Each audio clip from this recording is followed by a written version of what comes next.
ठीक।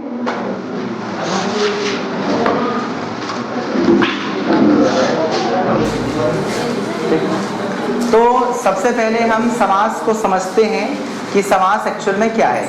जैसे आप लोगों ने संधि को बिल्कुल बेसिक पढ़ा था और आपको बेसिक पढ़ने से आपको बहुत अच्छा क्लियर भी हो गया था, है ना। वैसे हम क्या करेंगे, समास को छोटे लेवल में पढ़ेंगे और उसको धीरे धीरे समझ के फिर बड़ा लेवल करेंगे। एकदम से उदाहरण में आएंगे तो समझ नहीं आएगा आपको, ठीक। देखिए, आप जानते हैं जब हम दो वर्ण की बात करते हैं, वर्ण आपने देखा था, जैसे कल आपको बताया गया था सुरेश, जैसे सुरेश में एक ही पद है, सुरेश एक ही शब्द है, ये अलग अलग है। अच्छा, पहले मुझे तब वर्ण और शब्द में अंतर पता है ना सबको। हाँ, ये देखो, सा जो है वर्ण है, ए भी क्या वर्ण है, माता रूप में ए भी क्या है वर्ण है, ए भी क्या है वर्ण है, ए भी क्या है वर्ण है। इनको सब पढ़ते हैं अल्फाबेट में हम लोग, ये वर्णमाला में आते हैं ना। हाँ, तो ये वर्ण है। जब ये क्या होते हैं, वर्ण आपस में मिलते हैं तो क्या होता बताइए, एक शब्द बनता है। तो शब्द बन गया, शब्द को हम पद भी कह सकते हैं, एक पद बोल सकते हैं उसको। तो आप देखेंगे यहाँ पर जब ये वर्ण आपस में जुड़ते हैं तो कुछ विकृतियां होती हैं। कल देखे थे हम लोगों ने, जब दो वर्ण आपस में मिलते हैं तो कुछ विकृतियां होती हैं, उसी विकृति को कहते हैं संधि, जो हम लोग पढ़ चुके हैं। क्या, जब दो वर्ण आपस में मिलते हैं तो दोनों के मिलने से विकृति मतलब परिवर्तन। देखो कैसे परिवर्तन होता है। जैसे संधि कहाँ पर होती है, जहां पर रुकाव होता है। संधि कहाँ होती है, जहां पर रुकाव होता है। इसमें रुकाव कहाँ बताओ, सुरेश में, रा में। सुरेश, रेस रेस रा, सुरेश, तो कहाँ इसका रुकाव है, रा में। अब आप जानते हैं यहां पर है संधि, क्या है, यहां पर है संधि। इसका मतलब संधि देखेंगे तो एक्चुअल में क्या है, सुरा का भगवान कहलाता है, क्या बताइए, सुरेश। तो देखो इसका मतलब ये आप देखिए, ये रा में आपको ये एक ही मात्रा दिख रही है, ऐसे एक ही मात्रा नहीं बनी है। एक्चुअल में ये सुरा था। सुरा मतलब जानते क्या होती है, मदिरा, है ना। हाँ, और उसके भगवान ईश। तो आप जानते हैं इसमें किसने भाग लिया, इसने आ ने भाग लिया। आ भी एक वर्ण है, आम का एक वर्ण है ना। और यहाँ पर आप जानते क्या बताइए, ई वर्ण है। तो दो स्वरों के मेल से, ये वर्ण है, दो वर्णों के मेल से एक विकार पैदा होगा और एक नया बन जाएगा, यही तो संधि है ना। इसलिए क्या बताओ, एक ही मात्रा बनी, इसलिए हमने सीधे लिख दिया क्या, ए। ये संधि हम लोगों ने पढ़ा। संधि नहीं पढ़ाऊंगा मैं आज, आपको पढ़ चुके हैं, शांत को समझ भी आ गया था। आज हम उसकी शुरुआत के आधार पर समास पढ़ेंगे, ठीक। तो जब हम एक शब्द बनाते हैं तो उसके बीच में एक रुकाव आता है, रुकाव में ही संधि होती है। उसी संधि को हम समझते हैं तो कई प्रकार का होता है। जब दो स्वर हैं तो स्वर संधि है, ये भी 5 प्रकार की मैंने आपको समझाया था। जिसने नहीं पढ़ा है वो देख लेगा बाद में, ठीक। उसमें फिर आप देखेंगे व्यंजन आता था तो व्यंजन संधि थी, इसमें विसर्ग आता था, इस टाइप में विसर्ग आता था, कल हम लोग पढ़े वो विसर्ग संधि, तो संधि थी। मतलब संधि शब्द के बीच में होता है, संधि शब्द के बीच में होता है। जबकि समास जो होता है वो दो शब्दों के बीच में होता है। संधि का बड़ा रूप समास होता है।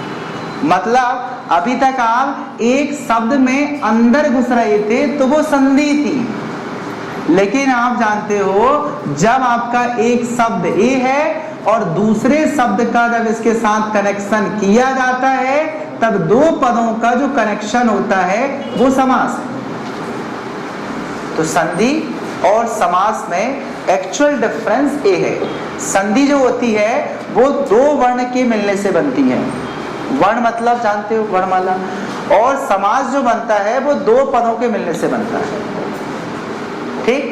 अब यहां देखो, यहां पर पहला पद और दूसरा पद, कई बार एक पद महत्वपूर्ण होता है, दूसरा पद महत्वपूर्ण नहीं होता है। कई बार पहला पद महत्वपूर्ण नहीं होता है, दूसरा पद महत्वपूर्ण होता है। कई बार दोनों ही पद महत्वपूर्ण हो जाते हैं, कई बार दोनों ही पद महत्वपूर्ण नहीं होते हैं। कुछ बार दोनों पद मिलते हैं लेकिन एक अलग पद बन जाता है। इस टाइप में पदों से ही झुकाव में होता है समास। मतलब इन्हीं पदों के आपस में मिलाव से जो ध्यान रखना विकृतियां होती हैं, कुछ नए भाव समझ में आते हैं, वो कहलाते हैं क्या बताइए, हम देखेंगे तो क्या, समास। अब देखो आप, माता और पिता जब आपस में मिलते हैं तो एक पहलू भी मिला, दूसरा पहलू मिला। हम इसमें माता भी इतना इम्पोर्टेंट है और पिता भी महत्वपूर्ण है, इसलिए ध्यान रखना हम इनको दोनों को एक मिलाकर जनक भी कह सकते हैं। ये हमारे जन्मदाती होते हैं, जनक नाम से हम ये बोल सकते हैं। पालक पालनकर्ता दोनों होते, दोनों के नाम से बोल सकते हैं, एक स्पष्ट चीज आती है।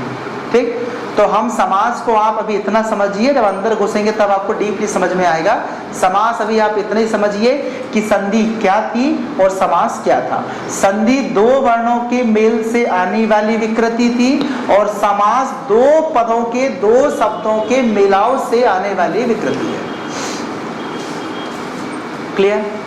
संधि समास में एक्चुअल डिफरेंस यही है, संधि वर्ण के मेल से होने वाली विकृति, क्लियर, जबकि जो समास है वो दो पदों, दो शब्दों के मिलाव से होने वाली विकृति। कंप्लीट? चलो अब हम समास के अंदर घुसते हैं कि ये दो पद होंगे, दोनों पदों का कनेक्शन कैसे होगा। जैसे आपने देखा था, ये दो वर्णों के मेल हुए, कई प्रकार के हुए, 7 प्रकार की संधियां पढ़े हमने, स्वर में 5 प्रकार की पढ़े, व्यंजन पढ़े, विसर्ग पढ़े। बदलाव किसमें हो रहा था? इनमें वर्ण चेंज हो रहे थे, संधि चेंज हो रही थी, याद है? वर्ण चेंज हो रहे थे, संधि चेंज हो रही थी। अब पद चेंज होंगे, पद का महत्व चेंज होगा, समास चेंज होगा। तो समास के प्रकार पढ़ोगे कि नहीं बताओ, है ना? मतलब पद चेंज होंगे, शब्द चेंज होंगे, उनका आपस में संबंध चेंज होगा, तो समास भी क्या हो जाएगा? बदल जाएगा। इस प्रकार हम देखेंगे, तो समास के फिर इन प्रकारों की हम स्टडी करेंगे। ठीक,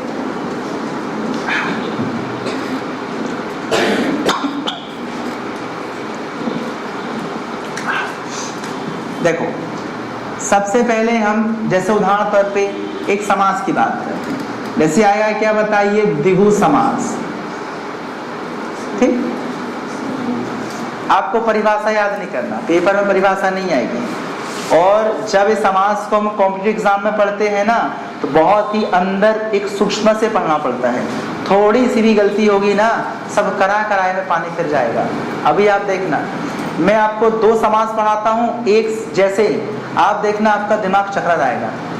तुम तो छोड़ो यार, जो बुक बनाता है ना वो भी घनचक्कर बन जाता है। तुम तो बच्चे हो, देखना आप अभी बोलोगे सर हमारी बुक में ऐसा लिखा, तुम गलत पढ़ा रहे हो। मैं अभी बताऊंगा आपको, अभी देखना आप।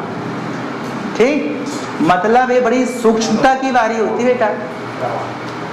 ठीक, इनको ही हमें सूक्ष्म से पढ़ना होता है। ऐसे ही पढ़ेंगे ना तो काम नहीं बनेगा आपका कि सर नहीं, पहला पद संख्यावाचक होता है, दूसरा पद विशेष होता है। तो विशेष का मतलब समझते हो कुछ होता है, उसको अंदर घुस के पढ़ना पड़ता है। देखो, तो परिभाषा सुनना बस है, लेकिन परिभाषा के मतलब को समझना इंपॉर्टेंट है। ठीक, देखिए सीधी सी बात, समास में 2 ही पद होंगे। जिस प्रकार आपने देखा था संधि में 2 वर्ण थे, समास में 2 पद होंगे। वर्णों के मेल से संधि बनती है, समास क्या बनता है? पदों के मेल से। इसमें कितने पद होंगे? 2। अब देखो द्विगु समास की जो पहचान है उसमें क्या होता बताइए? सबसे पहले जो पहला पद होता है, 2 पद होंगे। क्या होंगे? 2 पद होंगे। एक होगा आपका प्रथम पद, एक होगा आपका क्या? द्वितीय पद। ठीक, अब जो प्रथम पद होगा इसकी है कि ये संख्यावाचक होगा, मतलब ऐसा पद जो किसी नंबर को डिनोट करता है, 1 2 3 4 5। ठीक, और सुनना, इसको बेटा हिंदी में ही हिंदी पढ़ते हैं, ऐसा नहीं सर पंचवटी आया तो उसको बोलेंगे 5 ट्रीज ग्रुप्स। इंग्लिश मीडियम वाले को भी ऐसे ही पढ़ना पड़ेगा। ऐसा नहीं सर हमें इंग्लिश वाले में बताओ, इंग्लिश में समास नहीं होता है। हाँ,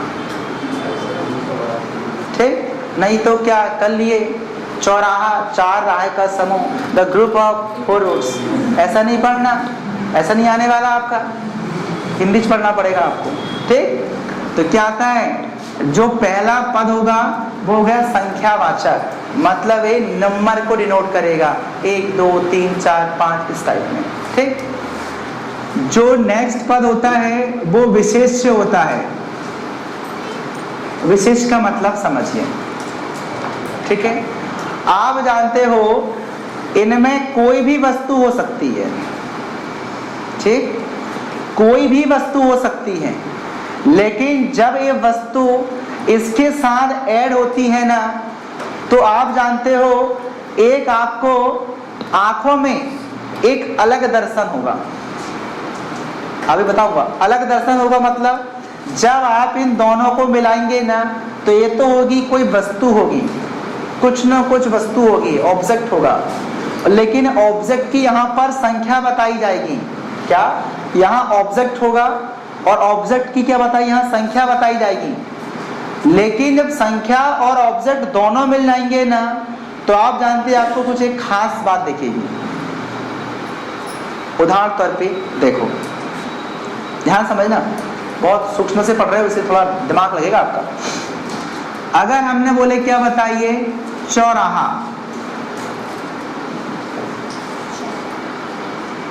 ठीक, अब इसमें तोड़ के देखो, आपको लगेगा सर ये तो इसमें एक ही शब्द है, नहीं है, संधि भी नहीं है इसमें, इसमें 2 पद हैं, ये अलग है और ये अलग है। तो जो पहला पद है वो क्या है, संख्यावाचक है। आप बोलेंगे सर ये चौ लिखा है, अरे 4 पढ़े हमने, चौ तो नहीं पढ़े अभी तक। तो भाई हिंदी खतरनाक होती है, कुछ भी पढ़ती रहती है, तो चौ मतलब 4 ही होता है। ठीक, तो क्या है ये संख्यावाचक है कि नहीं, और बताओ ये ऑब्जेक्ट है कि नहीं। राह मतलब रोड, क्या रोड ऑब्जेक्ट नहीं है क्या, बताओ ना, है ना। लेकिन जब इस संख्या पद को और विशेषण वाले शब्द को, मतलब ऑब्जेक्ट को जब आप मिलाओ, चौराहा, देखो आंख में आई बाहुबली, नगर पालिका, नगर पालिका, आ रहा कुछ, आ रहा कुछ, आ रहा है, संध्या चौक, कचहरी, सबके दिमाग में आ रहा है ना। एक खास बात होती है, दिखता ही,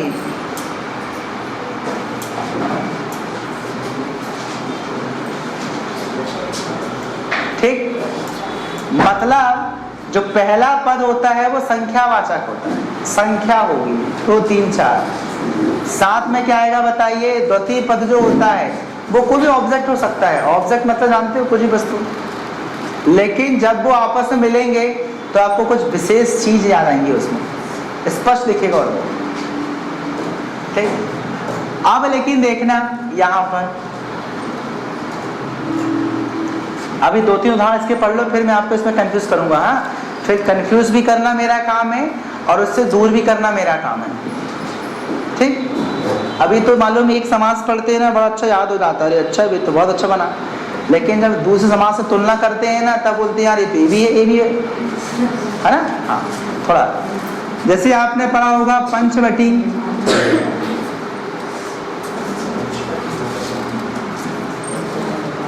देखो पहला जो पद क्या बताइए, क्लियर। अगला, अब आप कहाँ जानते क्या होगा, वटी मतलब बट होते हैं, वृक्ष मतलब, ठीक। तो 5 वृक्षों का जो समूह होता है, समूह, तो मालूम है 5 वृक्षों का समूह एक विशेष नाम से जानता है हमेशा, और ये लोकेशन ऐसी रहेगी मालूम, जैसे आपने देखा चौराहा, बाहुबली में 4 रोड आके मिल रही है, ये भी चौराहा होगा, डेफिनेटली होगा। सोमवारी में मिलेगी तो चौराहा वो भी होगा। जहाँ जहाँ ये चीजें रहेंगी सब चौराहा है कि नहीं। कोई नाम रहता है क्या चौराहा, नहीं। हमारे बाहुबली बस को चौराहा, तुम चौराहा नहीं बोलना बोले, ऐसा नहीं होता है। पंचवटी है तो मत सोचना कि सर पंचवटी है तो हमें मैया जाना, वो सतना जाना पड़ेगा, सतना में चित्रकूट जाना पड़ेगा, चित्रकूट में वो पंचवटी है, वहाँ राम जी रहते थे। मालूम क्यों रहते थे, 5 वृक्ष, समझ लो। पंचवटी तो आप घर में बना लो ना, 5 वट ले लो, वृक्ष, बीच में बना लो, वो भी पंचवटी है आपकी। इसमें एक विशेष नहीं है, एक कोई चीज नहीं आ रही है कि पंचवटी एक ही हो गई। पंचवटी तो एक सिंबल है, जहां जहां पर 5 वृक्षों का ज्वाइंट रूप है वो पंचवटी है। ठीक, एक चीज नहीं है इसमें, ऐसे बहुत सारे चीजें आपको दिमाग में आ रही हैं। चौराहा एक नहीं है, वो सब 4 रोड का समूह चौराहा कहलाता है, कोई दिक्कत नहीं इसमें। यहां देखो त्रिभुज,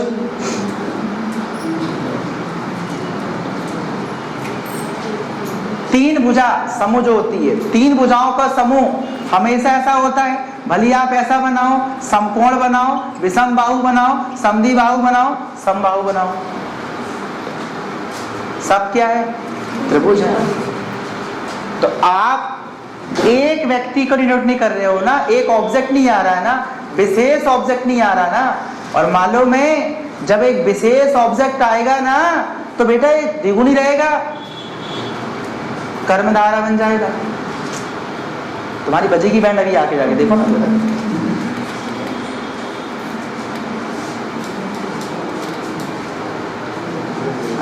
हाँ, अभी इसलिए मैं आपको प्यार से समझा रहा हूँ, आगे धीरे धीरे आगे चलो, क्योंकि आगे जाकर तुम्हारी बजेगी बैंड, ठीक है ना। हाँ, तो जो मैं बातें बोल रहा हूँ ना उसको बड़ा ध्यान सुनना। इनको जैसे ही बोलोगे ना तो आपको एक चीज अकेली याद नहीं आएगी, ध्यान रखना है, फंडा बड़ा अंदर की बात बता रहा हूँ। एक चीज याद नहीं आएगी इसको, आप बहुत सारे देखिए, देखो पंचवटी, 5 वृक्ष का समूह हमारी पंचवटी, 5 वृक्ष समूह हमारी पंचवटी, त्रिभुज हमारा त्रिभुज, वो कहेगा नहीं हमारा भी त्रिभुज, सबके अपने अपने हैं। है कि नहीं बताओ।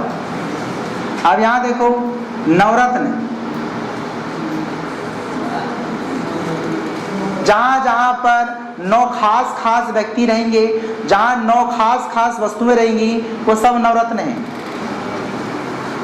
मैं बोलूंगा मेरे साथी हैं 9 लोग बड़े खास हैं, मैं बोलूंगा मेरे नवरत्न, सबके साथ हुए हैं। जानते हो चंद्रगुप्त विक्रमादित्य के दरबार में, ठीक है ना, 9 प्रसिद्ध लोग रहा करते थे, जिनमें आप जानते हैं महाकवि कालिदास, बराहमीर, आर्यभट्ट, ब्रह्मगुप्त, ठीक है ना।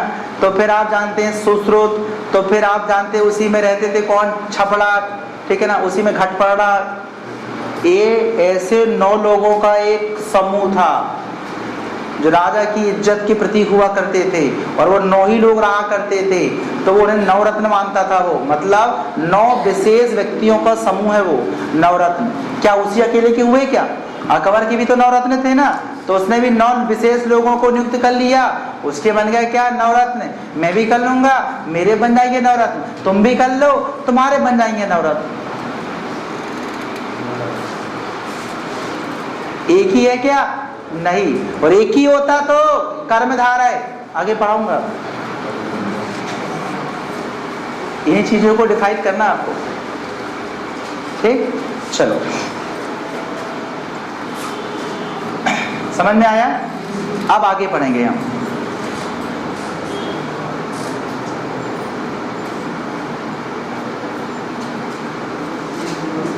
त्रिभुवन,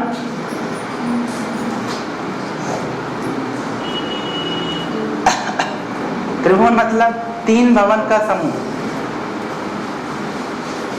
भवन समझते हो? First floor, second floor, third floor. इसको ध्यान रखना, हम दूसरी भाषा में क्या बोल सकते हैं? 3rd स्टार आती ना, 4 स्टार, 5 स्टार, 6 स्टार, 7 स्टार आती ना, 7 सितारा होटल, 5 सितारा होटल, 3 सितारा होटल, 2 सितारा होटल, फुटपाती होटल, समझे हो? अब यहां देखिए, मालूम है एक त्रिभुवन जो है 3 भवन का समूह है, लेकिन इसका इस्तेमाल हम नहीं करते हैं। जब भी इनका शब्द का इस्तेमाल करते हैं हमें एक ही दिखता है, भगवान मालूम त्रिभुवन में रहते हैं, एक ही दिखता है कि सब दिखते हैं। यूज करने की बात है, आपको बता दिया। दिखता है इसी जैसा, देखो सेम दिख रहा है, सेम 3 भवन का समूह सेम है।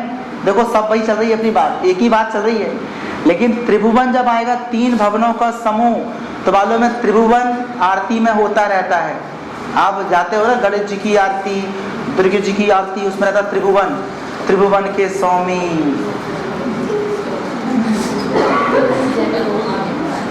अगर तुम्हारा भी त्रिभुवन होने लगा तो फिर उनका त्रिभुवन का क्या होगा बताओ ना। इसलिए त्रिभुवन एक ही चीज है, इसलिए कर्मधारा हो जाएगा बेटा। दिख रहा है कैसे? देखो आप, मैंने आपको बताया ना, बहुत कठिन होती है चीजें। तो अब समझ में आया। देखो पहला पद संख्यावाचक, दूसरा ऑब्जेक्ट भी दिख रहा है, लेकिन ये एक ही चीज को डिनोट कर रहा है, सो कर्मधारा है। और आगे बढ़ते हैं। पहले आप व्यू बना लो, व्यू बनाने में आसान जाती है, संधि में बनाया था मैंने आपको, हल्का हल्का व्यू सारा दिमाग में रहेगा आपके। ठीक, देखिए आगे हम इसी में और देखें कुछ उदाहरण, और आप बताओ जो आपको मन पसंद लगे, जो भी द्विगु समास के। सप्तऋषि, 7 ऋषियों का समूह। जहां जहां पर 7 ऋषि रहेंगे वो सब सप्तऋषि कहलाएंगे। कहलाएंगे नहीं बेटा? ऐसा नहीं कि एक पहले हुए थे ऋषि जी, उनके 7 ग्रुप थे, वही सप्तऋषि नहीं। जितने भी 7 ऋषि के समूह सब सप्तऋषि कहलाता है। और कुछ नहीं, वो अलग चीज है। वो देखो 10 हैं जिसके सिर, अब वो मालूम है कोई के सिर नहीं है, एक ही आदमी है। और आप जानते हैं नहीं आएगा कर्मधारा है, क्योंकि दशानन देखकर आपको एक नई आदमी की याद आती जो वहां है नहीं, फिर वहां जाके याद आती रावण। इसलिए बहुब्री समास है वो। आगे आने तो दो थोड़ा, मैं द्विगु की बात करूँगी, इतना लोड नहीं लो आप। धीरे धीरे घुसेंगे अपन, धीरे धीरे बाजा खोलेंगे। एकदम से खोलेंगे तो डर लगेगा, भाग जाएंगे। अभी नहीं, ठीक है ना? समझ रहे हो ना? द्विगु समास में जो भी आएगा पहला पद संख्या वाला होगा, चतुर्भुज नहीं आएगा। ठीक, हाँ क्या? त्रिलोक है। आप जानते 3 लोक का समूह होता है। अब आप जानते, देखो इसको बोलो यहां पर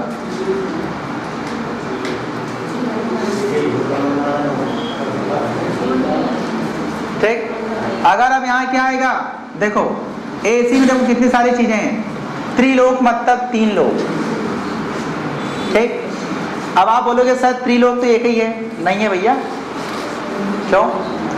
हर एक का अलग अलग लोक होता है। आकाश में अलग त्रिलोक हैं और समुद्र के अलग त्रिलोक हैं। अतल नितल वितल वो अलग चीज चलती है, इनका अलग चलता है। इसलिए मैं आपको बहुत गहन गंभीर से पढ़ाऊंगा। एक अगर आपका दिमाग नहीं सोच पाया इसको ना, तो आप इसमें गड़बड़ करेंगे। इसलिए एक एक उदाहरण को अपन सटीकता से, एक एक उदाहरण को एनालिसिस करके पढ़ेंगे, ताकि आपके दिमाग में कोई कंफ्यूजन हो ना। और ये बात आप मान लो, समाज को तुम सोचो कि सर हम पढ़ लेंगे उदाहरण में, एक जैसे दिख रहे हैं, बोले त्रिभुवन सब दिखने में एक जैसे दिखते हो, अंदर इनका राज कुछ अलग रहता है। ठीक, तो मैं अभी आपको क्या कर लेता हूँ, पूरे समाज का एक व्यू दे देता हूँ आपको, है ना, ताकि आपको सोचने में क्या रहे, थोड़ा सा आगे जाकर अच्छा रहे। तो समाज का पहले मैं आपको एक बार ओवरव्यू दे देता हूँ पूरा। ठीक, चलिए यहाँ देखो। तो आपने क्या देखा, द्विगु समास। देखिए ये मालूम है जैसे आया क्या, कर्मधारय समास। ठीक ठीक, अब देखो कर्मधारय समास का कनेक्शन मालूम है 2 समास से होता है। इसमें और इसमें भी 2 का होता है, और इसमें और बहुब्री में भी 2 का होता है। देखना है इधर देखो, बड़े खतरनाक समास होते हैं। देखना कैसे 2 का होगा। ये देखो, नील कमल,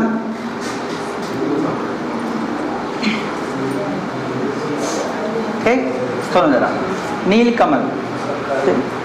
अब नील कमल है तो मालूम है ऐसे वाले बहुब्री समास भी हो जाते हैं। जैसे मैं आपको बता देता हूं। ठीक, क्या है यहां पर आपका, जैसे क्या हुआ, पीतांबर।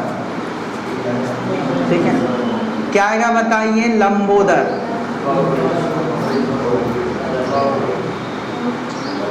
ठीक ठीक, अब यहाँ देखो, और इनमें बड़ा नॉलेज है बेटा, बहुत नॉलेज है इसमें, आप देखना। अभी सुनो, आपने जो पढ़ के आए उसको तो भूल जाओ 5 मिनट के लिए, मैं बता रहा हूँ आपको। अभी तक तो मैं आप गारंटी बोल सब गलत पढ़ के आए तुम लोग बचपन में, इसलिए भूल जाओ पुराना वाला। और मैंने बताया ना, सब गलत मान लेना, मेरे को बस नहीं मान लेना, गारंटी बोलता हूँ कभी गलत नहीं हुआ, ठीक। इसलिए पुराना दिमाग बिल्कुल बंद कर दो आप, क्योंकि आप जो पढ़ के आए हो ना, एक उसका लेवल है, 9वीं 10वीं, ये लेवल थोड़ा अलग है, ठीक। ये देखो, नील कमल, सुनना,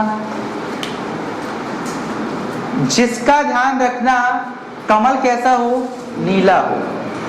क्या मुझे बताओ, क्या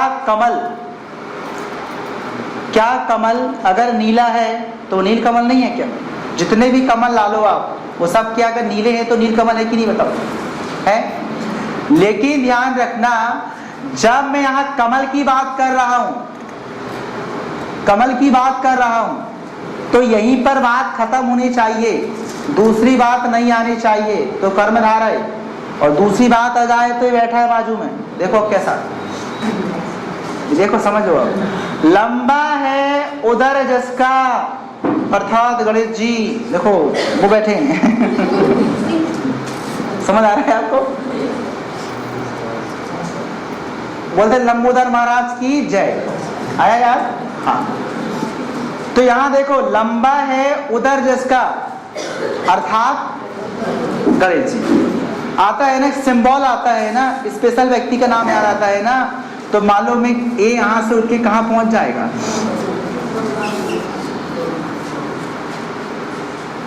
ठीक, अब आप जानते हैं, यहां देखो, मृगनयनी, मृग के समान नयन वाली।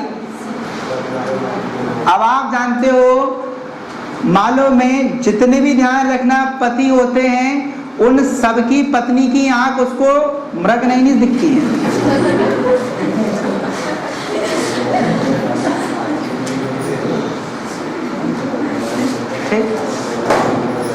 और आप जानते हो, जितनी भी पत्नी होती हैं, उनके पति के पैर हमेशा कमल की तरह दिखते हैं। ये स्वभाव है। अब ऐसा नहीं कि सर मालूम में मृगनयनी वो ही थी क्या, किसकी पत्नी? बोले मान सिंह की पत्नी मृगनयनी थी। हमने एक ही मृगनयनी सुने हो? अरे भाई नहीं है, इसका नाम था उसका, देखो, मृग के समान नयन वाली। तो जितने भी ध्यान रखना पति होते हैं, उनकी पत्नी की आंख उन्हें मृग के समान ही सुंदर दिखती हैं। क्या करो, नशा रहता है। तो आपको मालूम है, मृगनयनी हर लड़की को बोल सकता है उसका पति, समझ रहे हो? इसलिए एक नहीं है, यूनिक नहीं आ रहा है, हर व्यक्ति का। इसलिए क्या आएगा आपका, एक कर्मधारय है। अगर स्पेशल हो जाता तो वो बैठा है।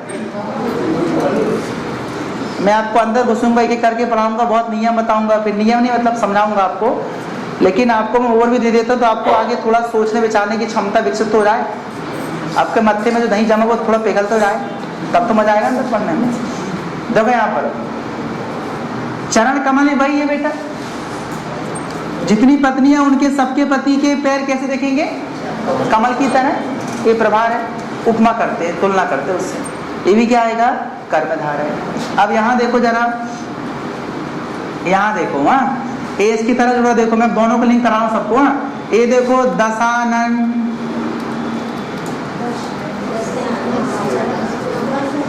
अब सुनना जरा, दशानन, यहाँ देखो 10 मतलब सर, संख्यावाचक। बोले सर आनन मतलब नेत्र, विषय है, ऑब्जेक्ट है। आंख क्या है, आंख ऑब्जेक्ट नहीं है क्या? सॉरी, सिर क्या बताओ, ऑब्जेक्ट नहीं है क्या? आना मतलब क्या होता है आपका, सिर।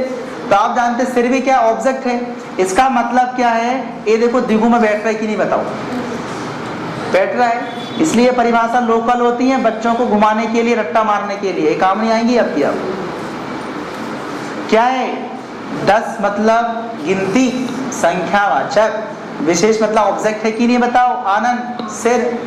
लेकिन जब इसको हम पढ़ते हैं 10 सिर वाला, तो हमें एक विशेष व्यक्ति का जिक्र आता है, वो है रावण भैया। सो क्या आएगा? बहुव्रीहि। देखो दिखते कैसे हैं, ठीक। तो अगर कोई ध्यान रखना विशेष व्यक्ति है, यहां देखो रावण के लिखा है क्या? देखो इसमें रावण छुपा है क्या? जिस पद में किसी व्यक्ति दिखे ना, बिल्कुल दिखे ना, लेकिन आप जानते हो इसके अंदर छुपा रहता है वो। जैसे ही इसका उच्चारण करते हो वो ऑटोमेटिक आता, मैं प्रकट हो गया, उधर होता है वो बहुव्रीहि समास में। ठीक है, चलो आगे बढ़ते हैं, ठीक है। देखिए इसमें है प्रॉब्लम, इसमें भक्कम प्रॉब्लम है, दोनों हो जाते हैं। क्यों होते हैं? देख लो, इसका लॉजिक होता है। इसका क्या होता है? लॉजिक होता है। देखो कैसे, पीतांबर, अंबर मतलब कपड़े, पीत मतलब क्या आता है? चीना। तो अब आप जानते हैं ध्यान से, जो पीले वस्त्र धारण करता है, तो आप जानते हैं पीले कौन नहीं पहनता? आज साधु महाराज पूरे पीले पहनते हैं। मन लगा तो हम भी पीले पहन लेते हैं, भाई नहीं पहननी पीले। क्या रोक टोक बताओ कपड़े में? मतलब कोई दिक्कत नहीं। इसलिए सब पीतांबर है, इसलिए कर्मधार है। लेकिन अगर जो हिंदू धर्म का होगा, कृष्ण जी, कृष्ण के अवतार, मतलब कृष्ण किसके अवतार? विष्णु जी। दो में से पहनेंगे, उनके पुराने कपड़े जाते वो पहन लेते हैं, छोटे जाते हैं, एक ही नाम आएगा, एक ही सिंबल। तो बोलेंगे क्या? पीतांबर मतलब सीधे समझ लो आप क्या? विष्णु जी या कृष्ण जी, एक विशेष व्यक्ति के नाम आते हैं ना, इस उद्देश्य से क्या जाता है? बहुव्रीहि समास। लेकिन नहीं मानना, ज्यादा चांस इसके इसमें होते हैं, क्योंकि आज वर्तमान में पीतांबर जो है ये पीले वस्त्र धारण करने वाले होते हैं। और आप जानते हो पीले वस्त्र बहुत सारे भगवान धारण करने लगे हैं, पीले वस्त्र आदमी भी धारण करने लगे हैं, अब कोई नियम नहीं बचा। सो पीतांबर को आप कर्मधारय मानना, बहुव्रीहि मत मानना, ठीक। जैसे और बताता हूं आपको मैं, महावीर, क्या हो गया बेटा? नहीं देता ना, नहीं देगा बस, ठीक। होगा तो इसी को मानना आपने। मैं आगे सब पढ़ाऊंगा, पेपर में आएगा तो कैसे करना है। अभी आप व्यू बस ले लो, अभी चिंता कर रहे तुम तो बड़ी चिंता नहीं करना, अभी आप मैं केवल समझा रहा हूँ भैया। महावीर बोले महावीर बजरंग बली, अब हिंदू धर्म वाला है तो बजरंग बली याद आ गया उसको, और जैन वाला है तो महावीर स्वामी, और जो पहलवान है तो अरे महावीर पहलवान जी। एक व्यक्ति है क्या? अरे महावीर मतलब जो वीरों में महान हो। अब हिंदू धर्म वाला बोलेगा तो हमारे हनुमान जी है, ऐसा नहीं। महावीर ध्यान रखना, इसमें नहीं मानना। कई बच्चे करते वीरों में जो महान हो, महावीर अर्थात हनुमान जी, वहां पहुंचते हनुमान जी देखो दर्शन दे दिए उनको, ऐसा नहीं करना। महावीर क्या आएगा? कर्मधार है, ठीक। क्लियर हो रहा है सब? धीरे सब हो जाएगा, चिंता नहीं करना है, सुनते जाओ समझते जाओ, हो जाएगा सब क्लियर। चलिए, तो इसमें आपने और इसमें क्या अंतर देखा? देखो आप, ये देखो ए वाली चीजें इनसे भी मिलती हैं और ए वाली चीजें उससे भी मिलती हैं, लेकिन तीनों में आपने देखा तीनों में क्या अंतर है। देखो संख्यावाचक होना केवल इसका आधार नहीं है, संख्यावाचक हो लेकिन इसके अपने अपने खुद अलग अलग क्या है, बहुत सारे उदाहरण मिल जाएं, बहुत सारे उदाहरण मिल जाएं तो द्विगु समास होगा। और एक ही अगर उदाहरण मिले बताइए तो क्या आएगा? ए होगा।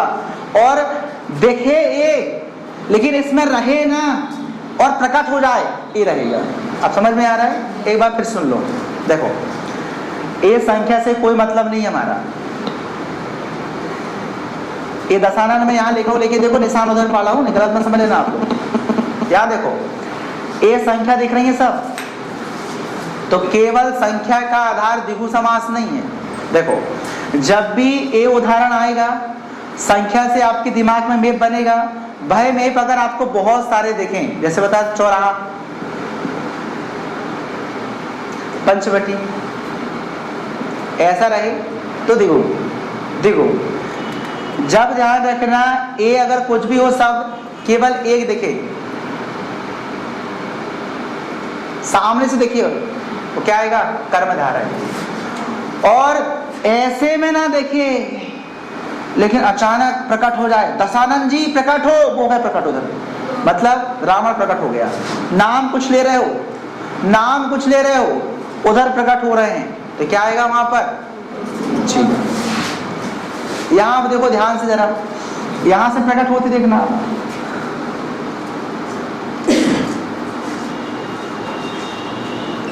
नीलांबर,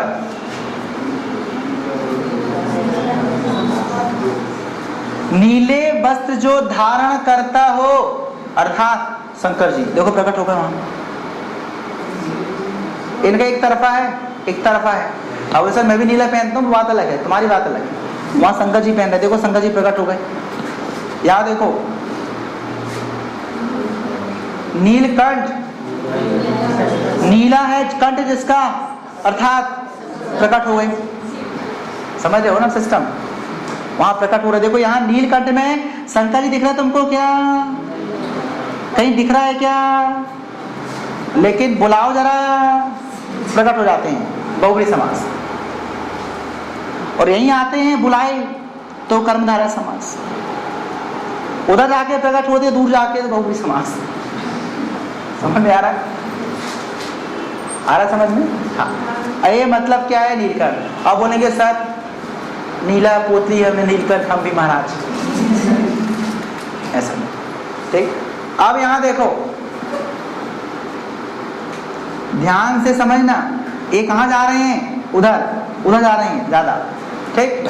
अब यहां देखो दिगंबर, बताया था मैंने, जो दिशाओं को वस्त्र मानता है वो कह लेते दिगंबर। जितने भी ध्यान रखना जैन साधु होते हैं तो कपड़े धारण नहीं करते हैं, सब दिगंबर हैं। तो क्या एक व्यक्ति इसमें है क्या, नहीं है ना। इसका मतलब क्या है, इसका सीधा मतलब है क्या रहेगा, कर्मधारय रहेगा। इसमें विशेष आदमी नहीं आ रहे हैं, जो बस धारण नहीं करेगा वो दिगंबर होगा, सबको दिगंबर कहते हैं वहां पर। लेकिन अगर इसमें कोई विशेष व्यक्ति का नाम याद आता होगा तो वहां प्रकट हो जाएंगे वो बहुव्रीहि समास, ठीक। इन तीनों में बेसिक अंतर है, मतलब संख्या रहे लेकिन संख्या में आपको बहुत सारे उदाहरण देखने को मिले, वो द्विगु समास। जब आपको एक ही उदाहरण मिले वो आपका कर्मधारय समास, जो उदाहरण नहीं मिले प्रकट हो जाए बहुव्रीहि समास। ये तीन में बेसिक अंतर है, जिसमें देखे नहीं प्रकट हो, प्रकट प्रकट। बात तो ऐसी है ना, लेकिन आप जानते हो ये धर्मों से जुड़ी चीजें हैं। आप जानते हो बहुत सारे धर्मों में पीले वस्त्र चढ़ाए जाते हैं, लेकिन नीले वस्त्रों का प्रचलन नहीं होता है। नीलांबर एक स्पेशली है। और बताया ना ये दोनों हो सकते हैं, लेकिन मैं बता रहा चांस ज्यादा, वर्तमान के अकॉर्डिंग चांस, वर्तमान के अकॉर्डिंग। और फिर आपको सिखाया जाएगा वर्तमान में क्वेश्चन कैसे आंसर सॉल्व करना है। अब मैं बता रहा हूँ आपको ना ये देखो यहाँ पर देखो लंबा है उधर जिसका, लेकिन मालूम है जैसे क्या होता है लंबोदर शब्द का जिक्र आता है तो सीधे हमें एक ही याद आता है। अंतर बताए ना, इसमें और इसमें बड़ा सूक्ष्म अंतर, बहुत सूक्ष्म अंतर है। इसमें ध्यान रखना बहुत सारे देखते हैं आपको तो कर्मधारय है, और जब एक ही दिखे वो बहुव्रीहि। अभी केवल ओवरव्यू देखो, फिर मैं आपको बताऊंगा ना आगे जाकर कैसे क्वेश्चन को क्रैक करना है। पहले मुझे बताओ तीनों समास समझ में आई कि नहीं, ठीक। जो थोड़े डाउट होते हैं वही पूरा नहीं करूंगा मैं आपको, फिर उसमें एडवांस लेवल पढ़ाऊंगा तब डाउट पूरा होगा। अभी तो केवल ओवरव्यू हो रहा है यार, है ना, है ना। कथा में पंडित जी सारी कथा सुना देंगे तो फिर अंदर की कथा मतलब क्या निकला, है ना। तो मुझे बताओ तीनों में जो बेसिक चीजें हैं वो समझ में आई कि नहीं। बाद में अपन करेंगे इसका इधर इधर किधर है वो बाद में करेंगे, वो प्रैक्टिस में होता सारा काम, ठीक। तो तीन समास, जो तीन समास थे इसका ओवरव्यू क्लियर हो गया सबको। अब तीन और पढ़ें।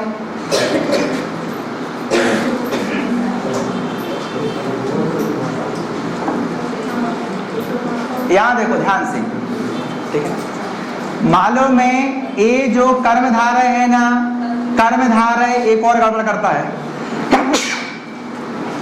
किससे करता मालूम है, तत्पुरुष से करता है।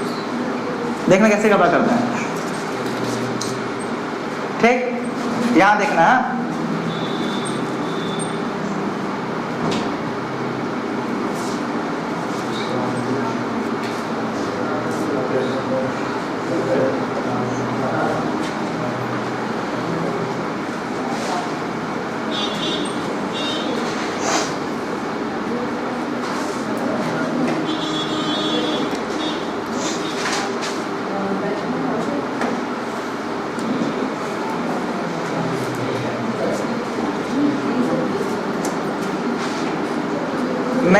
मैं जिसके नीचे लिख रहा हूँ देखो, समझना आपकी यही वाला है। मैं तो आपको समझाऊंगा, कुछ भी लिख दिया मैंने तो।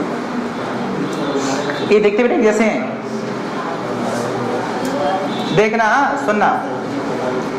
इनको जब आप उच्चारण करोगे ना तभी पहचान पाओगे क्या कि ये तत्पुरुष है कि कर्मधारा है। तो सबसे पहले आपको इसको पढ़ते बनना चाहिए। क्या बनना चाहिए?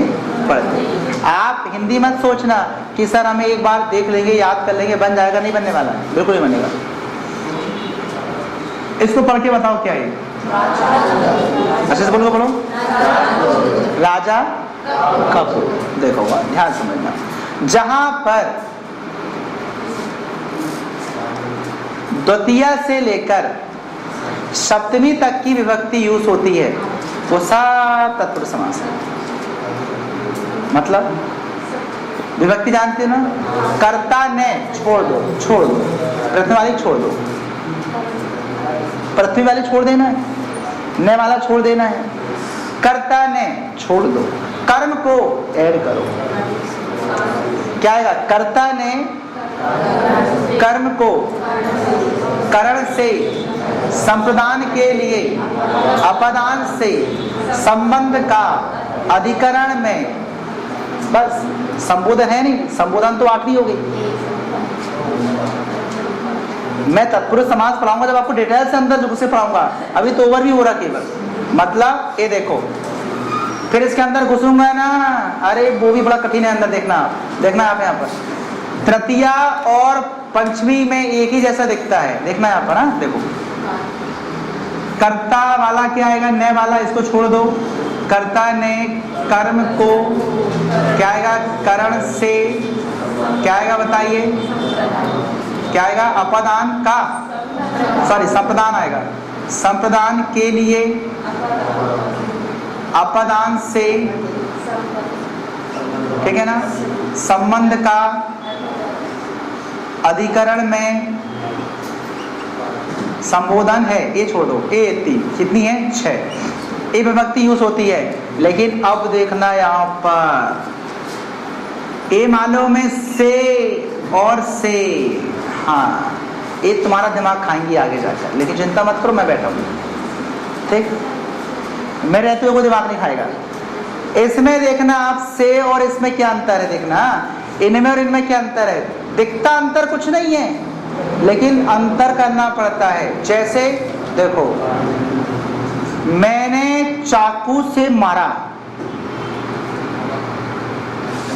मैंने चाकू से मारा।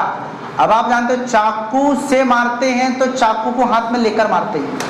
जब कोई वस्तु का इस्तेमाल किया जाता है और वह वस्तु के इस्तेमाल के दौरान हमारे शरीर से वो कनेक्ट रहती है तृतीया।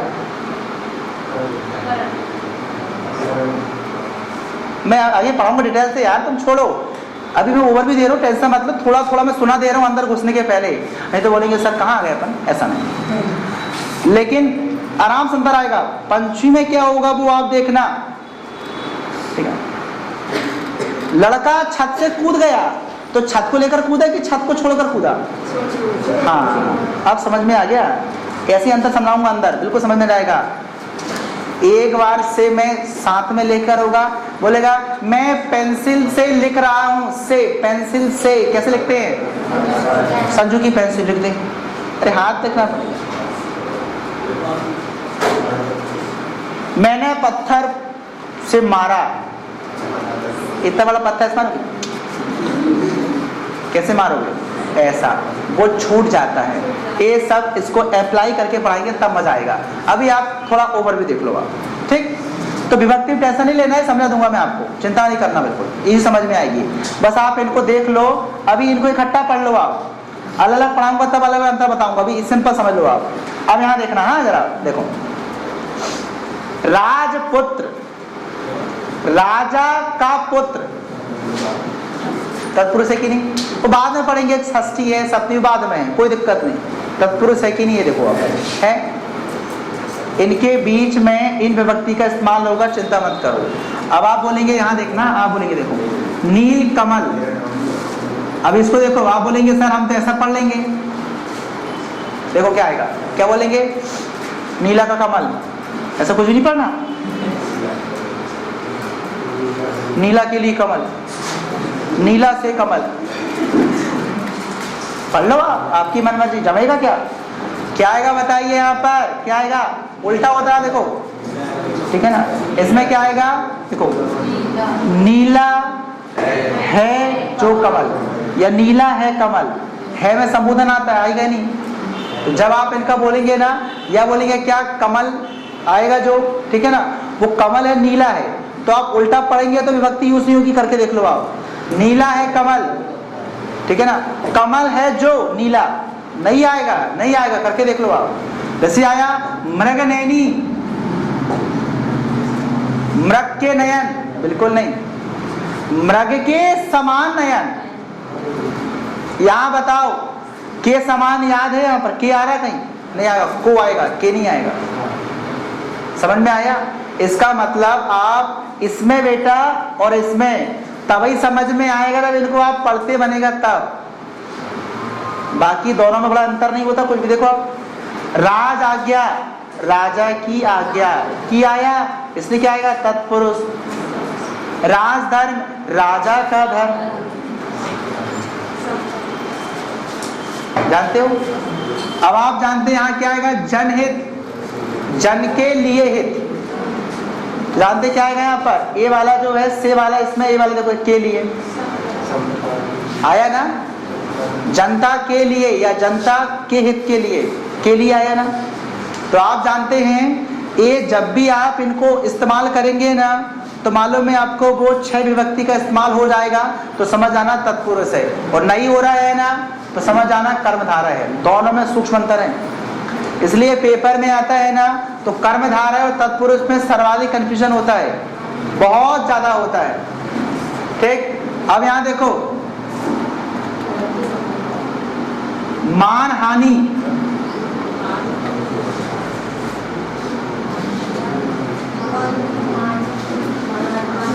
मान की हानि है ना, काकी के, काकी वाले संख्या वाला लास्ट वाला आया ना, ठीक है ना। अब यहां देखो, देशभक्ति, देश की भक्ति नहीं रे, के लिए भक्ति होती है, की नहीं बोलना उसको। अभी सुनो जरा, अभी रोको बेटा, अभी तुम बाहर जा रहे, इसके अंदर घुसोगे तुम बहुत गलत करके बैठोगे, मन से कुछ नहीं जमाना, देश की भक्ति, देश के लिए भक्ति होती है, तुम की जमाओगे ना तो गलत कर लोगे। यहाँ पर ये वाला दिख रहा है आपका, ये वाला आएगा, ठीक। आगे सिखाएंगे कैसे बोलते हैं उसको ना। हाँ, अगर मान लो आगे राष्ट्र प्रेम, राष्ट्र के लिए प्रेम, राष्ट्र का प्रेम नहीं, राष्ट्र का प्रेम मतलब राष्ट्र खुद प्रेम करता है, अरे हम राष्ट्र से प्रेम करते हैं ना, तो राष्ट्र के लिए प्रेम आता है, ठीक है। ऐसे आपको इनका उच्चारण करना पड़ेगा, तब आपको समझ में आएगा। तो समझ में आ रहा है, तत्पुरुष और कर्मधारय में किस बात का अंतर है कि जब भी आप कोई समासिक पद का स्पष्ट उल्लेख करते हैं, अगर उसमें द्वितीया से लेकर सप्तमी तक की विभक्ति यूज होती है तो वो कौन सा होगा, तत्पुरुष समास होगा। अगर उसमें कोई विभक्ति इस्तेमाल नहीं हो रही है, ऑब्वियसली क्या होगा, कर्मधारय होगा। बहुत ही सूक्ष्म अंतर है, आसानी से बनेगा। जब मैं आपको अंदर पढ़ाऊंगा, उदाहरण देके पढ़ाऊंगा तो आपको स्पष्ट दिखेगा, चिंता नहीं करना है। इतना बस ध्यान रहेगा, 2 चीजों का बताया मैंने आपको। क्या रहेगा, तत्पुरुष समास तब होगा जब हम उसको उल्लेख करते हैं, इनको हम उल्लेख करेंगे तो क्या होगा, आपको इसमें द्वितीय से लेकर सप्तमी तक की विभक्ति का इस्तेमाल होगा। अगर इस्तेमाल हुआ है विभक्ति का तो तत्पुरुष समास होगा, अगर विभक्ति का इस्तेमाल नहीं हुआ है तो कर्मधारय होगा। तो ये तो कर्मधारय तत्पुरुष में डिफरेंस हुआ। फिर जो विभक्ति यूज होगी वो फिर अलग अलग प्रकार का होगा, तत्पुरुष अलग पढ़ेंगे हम। ठीक, केवल हम ओवरव्यू ले रहे हैं क्योंकि एक क्वेश्चन बड़े कठिन से बनते हैं ना, इसलिए पहले इसको थोड़ा थोड़ा समझना जरूरी है। जब आपके दिमाग में थोड़ा सा व्यू बन जाएगा तब आप सोचने समझने लगोगे, तब मजा आएगा पढ़ने में, है ना। तो आपने क्या देखा, अब बचा कौन सा बताइए, द्वंद्व समास और अव्ययीभाव समास। अब देखो द्वंद्व समास नाम से स्पष्ट है, द्वंद्व किसके बीच में होता है, जो दोनों पावरफुल रहें, एक ही रैंक के रहें, एक ही ताकत के रहें। ठीक, हाँ। अब आप जानते हो, ठीक है ना, माता पिता, माता भी इंपॉर्टेंट है, पिता भी इंपॉर्टेंट है, दोनों का समान पद है, दोनों एक दूसरे के पहलू हैं। इधर ध्यान रखना, भाई जरूर है, बहन भी जरूर है। एक साइड लाभ होता है तो हानि भी निश्चित है। जब जीवन में दुख आएगा तो सुख भी जरूर आएगा। जब आपका एक बार मान हुआ है, अपमान भी निश्चित है।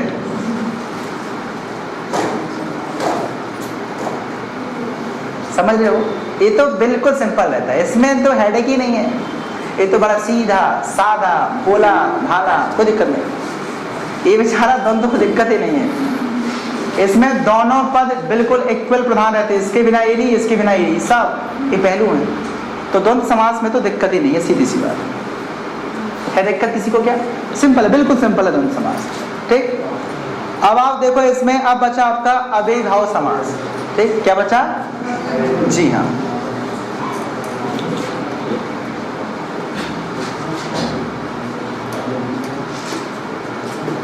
चलो इस समास लास्ट समास बचा है। मैं फिर समास पढ़ाऊंगा फिर से पूरे, अभी मैं ओवरव्यू दे रहा हूँ केवल। आप बोले सर ओवरव्यू ऐसा तो फिर पढ़ेंगे कैसे है ना। चलो अव्ययीभाव समास में हम पढ़े पहले अव्यय क्या होते हैं, यही पता नहीं तो क्या हो जाएगा। अव्यय क्या होते हैं, पहले हम अव्यय को समझेंगे। जब आप अव्यय को पढ़ लोगे तो आप समास भी समझ लोगे। ये ऐसा समास है बेचारा बिल्कुल सीधा साधा, ये भी सीधा साधा है, लेकिन बोलता भाई मेरे नाम का मतलब समझ लो, मैं बिल्कुल बता दूंगा आपको। अब अव्यय के बारे में जानते हो क्या, क्या होता है? बिल्कुल, वेरी गुड, बहुत अच्छा। मतलब ऐसा कोई शब्द जिस पर लिंग, वचन, कारक, विभक्ति किसी के आधार पर उसमें कोई भी विकृति ना आए, कोई भी विकृति ना आए, वो कहलाता क्या बताइए, अव्यय। जैसे देखो अगर मैं बोलूंगा क्या बताइए यहाँ पर मामा, तो मामा में विकृति आएगी मामी को लेकर, क्यों, इसकी लिख दो आप ए पुल्लिंग ए स्त्रीलिंग, चेंज हो गया, लिंग चेंज हो गया, विकृति आ गई। भाई में चेंज हो जाएगा बहन का, लिंग परिवर्तन नहीं होना चाहिए, वचन भी नहीं होना चाहिए। जैसे यहाँ पर हम बात करते हैं, उदाहरण तौर पे कोई शब्द लेते हैं, जैसे हमने लेके बताइए मन, मन एक मन है, ऐसे बहुत सारे मन होते हैं मेरे मन में, ठीक है ना, तो बहुत सारे मन होते हैं, ठीक है। लेकिन अब यहाँ देखो, मान लो यहाँ पर लड़का है, इसका बहुवचन बनेगा तो क्या आएगा, लड़के। ऐसी विकृति नहीं आनी चाहिए। देखो इसमें जैसे देखो यहाँ पर आता क्या, जैसे आया यथा, यथा को चेंज करो, बोले सर ए पुल्लिंग है, इसकी स्त्रीलिंग यति।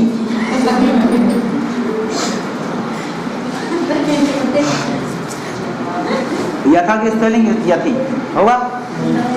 बोले सर यथा एक वचन, सर यथो बनेगा बहुवचन, ठीक, ऐसा नहीं। इनका विभक्ति कारक लिंग आधार पर कोई भी परिवर्तन नहीं होता है। वो कहलाते हैं अवयव। ठीक, तो आप यहां पर देखेंगे इनकी पहचान तो बहुत ही सिंपल है, ठीक है ना। अब आप जानते जैसे यथाशक्ति, जितनी शक्ति होगी उसके अकॉर्डिंग काम करो, क्या आता शक्ति के अनुसार, वो एक विग्रह अलग है, वो बात अलग है।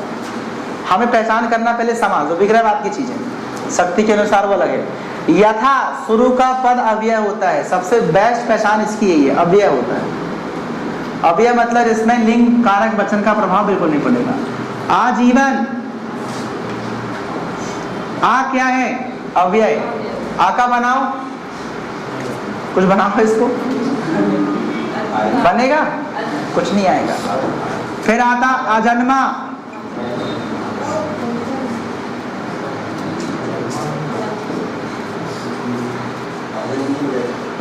क्या अजन्मी, अरे तो पूरा शब्द नहीं है, पूरा भी शुरू वाला अभी है, शुरू वाला, फिर तो एक ही पद हो जाएगा, समास कहाँ बनेगा फिर। हम शुरू की बात करें, शुरू आधन जन्मा एक पद, आधन जीवन दो पद से, ठीक बनेगा। तो शुरू वाले पद कैसे होते हैं, अव्यय होते हैं। प्रतिदिन, प्रति, हम बोला प्रतियां, वो बहुत बोलता अलग है प्रतियां।